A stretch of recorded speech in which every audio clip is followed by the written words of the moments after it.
This is the Louie Tee Network.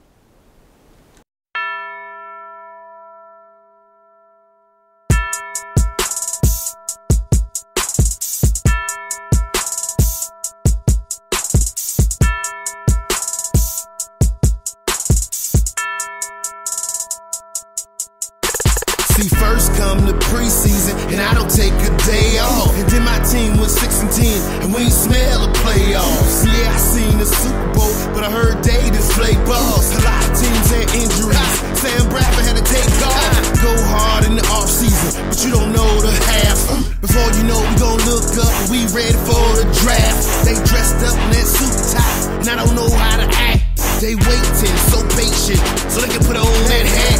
Who else could it be? Yeah, but your man Luke. Okay, so when she asks you where you at, you tell her you in the lab room. Who else could it be? Who? But your man Luke. Okay, so when she asks where you was at, you can tell her you was in the lab room. Yeah.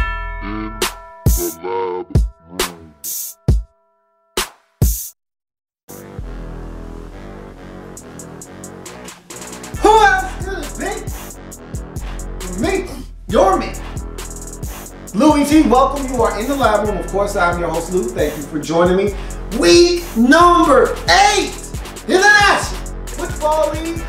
Coming straight at you with these picks, man. Hot and fresh off the presses.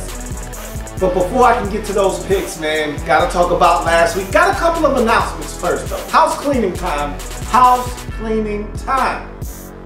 Next week, no breakdowns of the games.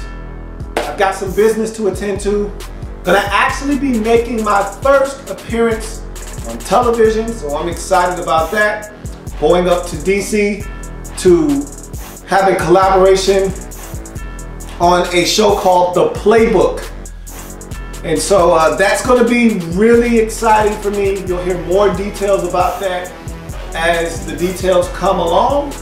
And so I'm really excited about the project and really excited about doing something different on a different platform. So won't be doing any breakdowns for week number 8's games, but I will be doing the podcast. I will be coming back and I will be giving you picks next week and so forth and so forth. The only thing that you won't have on the docket like normal will be the hurry up offense for week number 8. That will not be coming up this week. So that's out of the way. Next order of business. Once again, want to thank and congratulate Money Miz for participating in the 3rd annual In the Lab Room Soul Survivor Pool and winning. Congratulations to you. I had some technical difficulties with my PayPal account. Someone tried to hack it. So I had to go through all these loops and jump through all these hoops to make sure that the money was secure. It was. Everything was fine. I was able to reactivate the account. Your money, your bread should be on the way. All I ask is that when you get the money, you send me an email letting me know that you've gotten your money. So that should be in your account as we speak right now. Again, thank you for your patience throughout this whole ordeal. And also, thank you for participating. Hope you play again next year. And congratulations once again. So, that being said, let's talk about last week's picks. Your boy went 10-4, man. 3 straight weeks of double-digit victories. I'm feeling good about what I'm doing. And I told you, after week 4, things are going to start kicking into high gear. And since then, I've been on a hot streak. 10-4 last week. My losses were Buffalo, and they had that game and they let it slip through their fingers. They should have lost though. They were down 27-3. They had a horrible second quarter. They saw the Jacksonville Jaguars scored 3 consecutive touchdowns in about a span of about 3 minutes. So they should have lost that game, but they roared all the way back, took the lead at 31-27, only to blow it 34-31. So that was one loss for me. I lost the Detroit game. They were up 17-3 in that game. They blew that lead, but they're not a good football team. They've got enough issues. Fired their offensive coordinator and a couple of offensive line coaches. They've got a lot of problems right now in Detroit, so I took an L there. Indianapolis, didn't see that one coming. That one really blindsided me. The first two, okay, it happens. No Tyrod Taylor in Buffalo. You got a situation with the Lions where they're struggling, just got their first win a couple weeks ago. Those are understandable. This one, I didn't see that coming. At the crib, Saints, they're okay. They're not great. They're not world beaters. You should be able to take care of business at home. They weren't able to do that. Very disappointing. They were down 27-0 at the crib. Roared back, made it competitive at 27-21. Still lost the game, so I took another L there. And wow, probably the biggest surprise of all those L's, San Diego Chargers. What in the hell? San Diego Superchargers. What in the hell? They were down 37-6. At the crib to the Raiders. Yes, the Oakland Raiders stomped the mud hole in those boys. It was 30-6 at halftime. Did not see that one coming. So boom, there's my 4 losses. Feel good about what I did though. 10-4 puts me at 71-34 overall. I'm getting hot, folks. Somebody cool me off. I'm hot. I'm hot, homeboy. Somebody cool me off. Maybe week 8 will be a nice cold dousing of water on me, but right now I'm hot and I don't think anybody can extinguish what I'm over here doing. Speaking of being hot, my week 7 step up to the challenge participants were Robbie Sohal, JT WWE, Money Miz. Congratulations again on winning the 3rd annual In the Lab Room Soul Survivor Pool.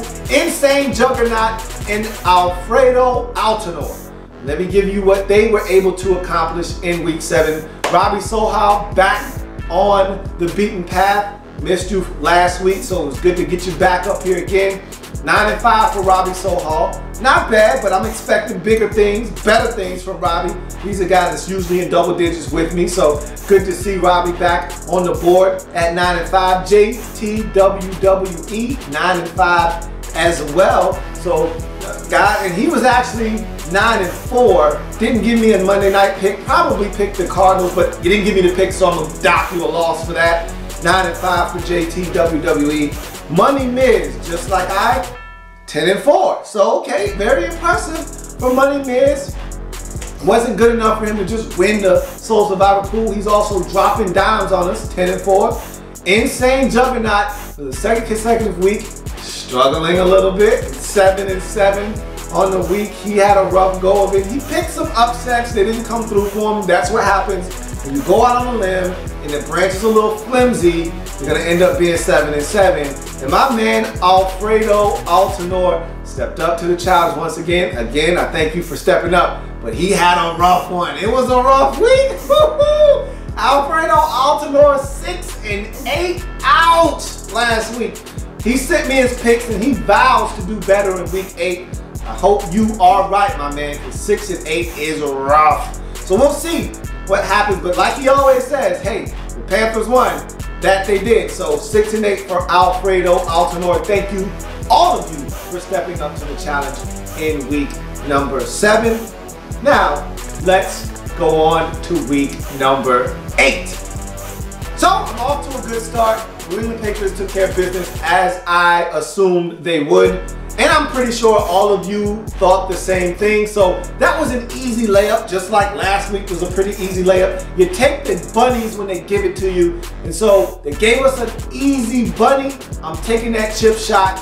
Got one on the board already, so I'm 1-0. You know how it goes. When I start 1-0, I'm going for the gusto. You know how it is. So I'm already on the board, 1-0. I'm about to take off and really do some serious damage in week 8, much like in week 7, much like in week 6, much like in week 5. I'm hot. Can't stress that enough.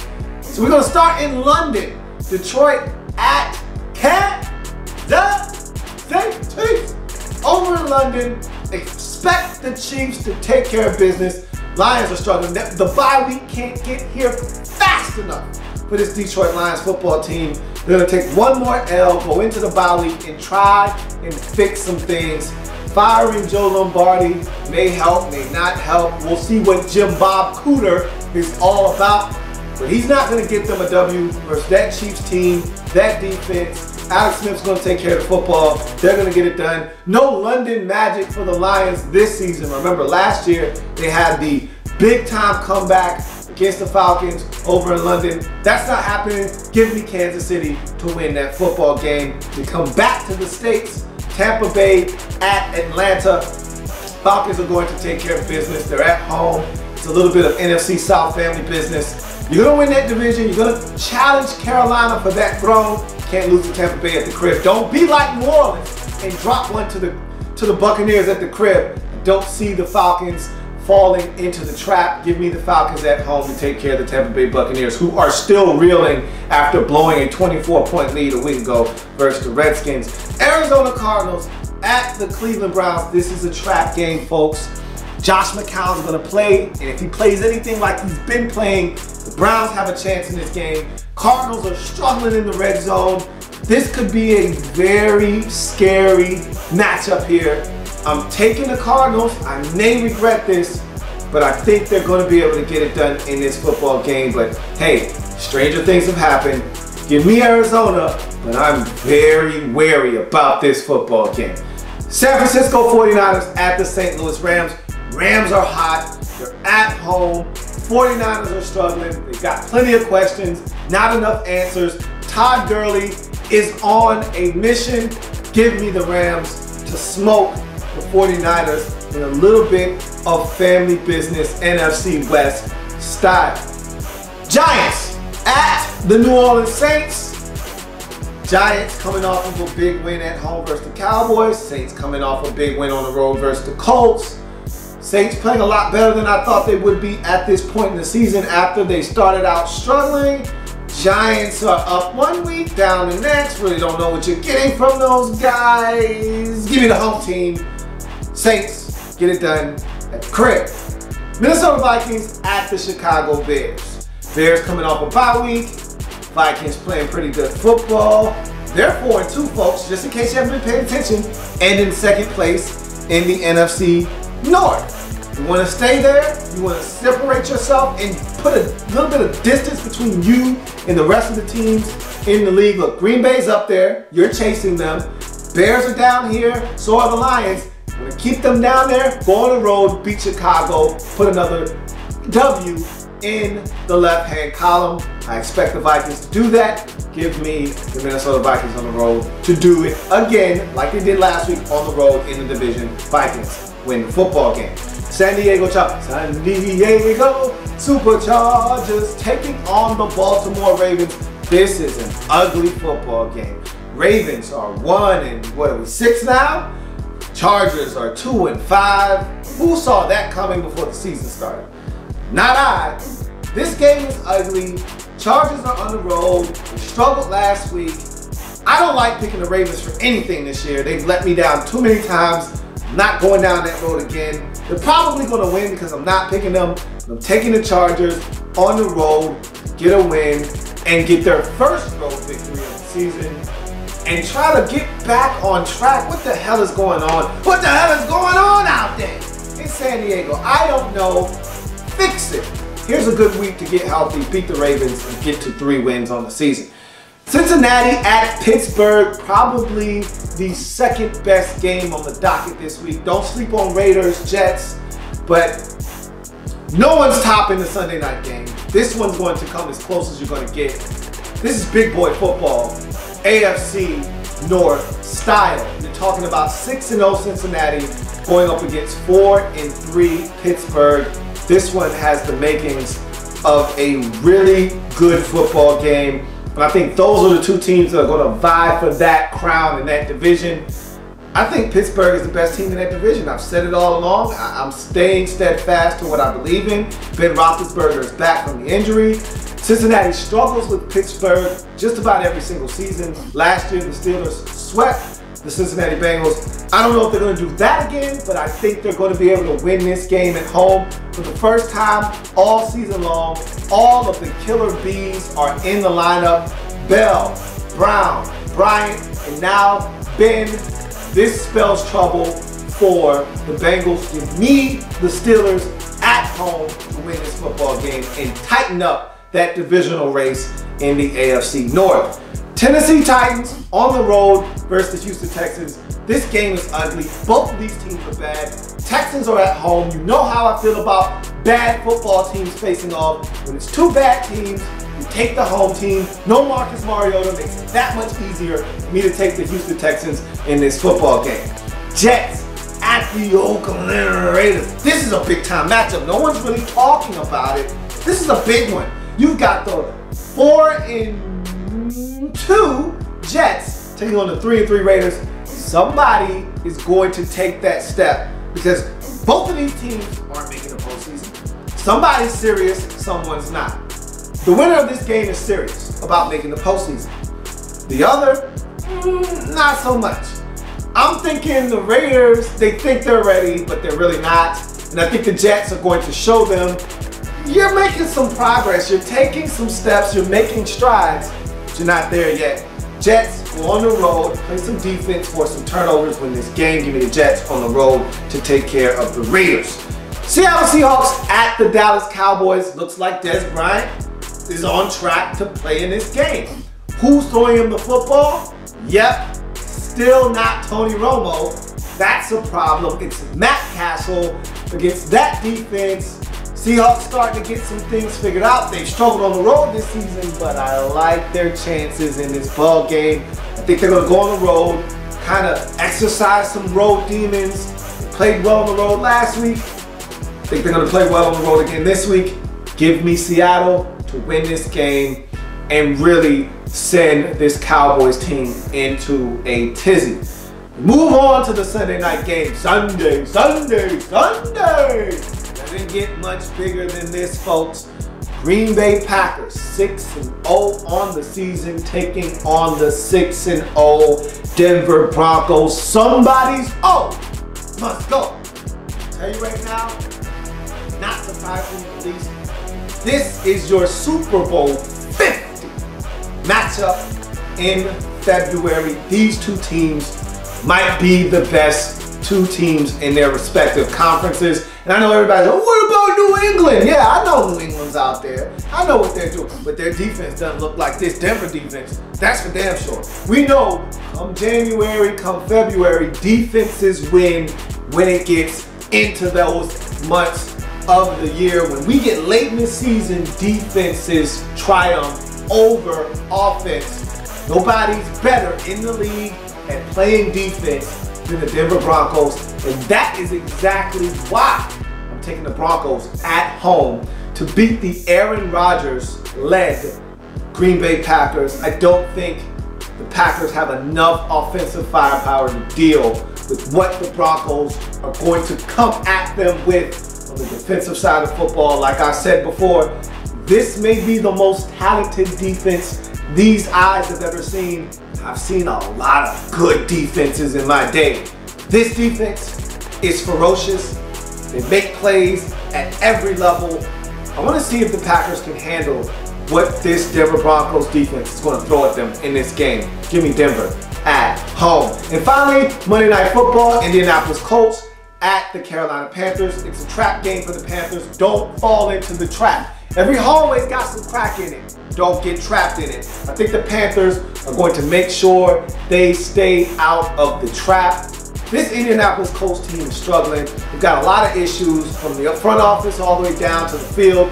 Doesn't really matter though. Panthers are just better than them right now. And I see the Panthers finding a way to get it done. It's never pretty in Carolina, but it's gritty, and it's usually one of these things. Give me another one for the Carolina Panthers as they remain unbeaten on the season and take that Monday night game from the Indianapolis Colts. So those are my picks. I feel really good about them, as I always do. What do you have? Okay, you tell me what you have in week number 8. Remember, no week 8 breakdowns coming. Got a lot of things on my plate coming up in the next week. So I'll see you sometime next week. We'll reconvene, we'll talk. It'll be like old times. Who you got?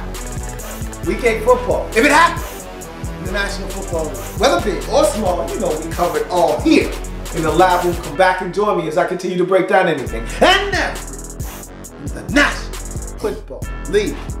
Love my picks. What about you? There's plenty more where that came from. While you're here, subscribe to the channel if you want more Louie Tee be sure to follow me on Twitter at @InTheLabRoom, or you can like the Facebook page at In the Lab Room.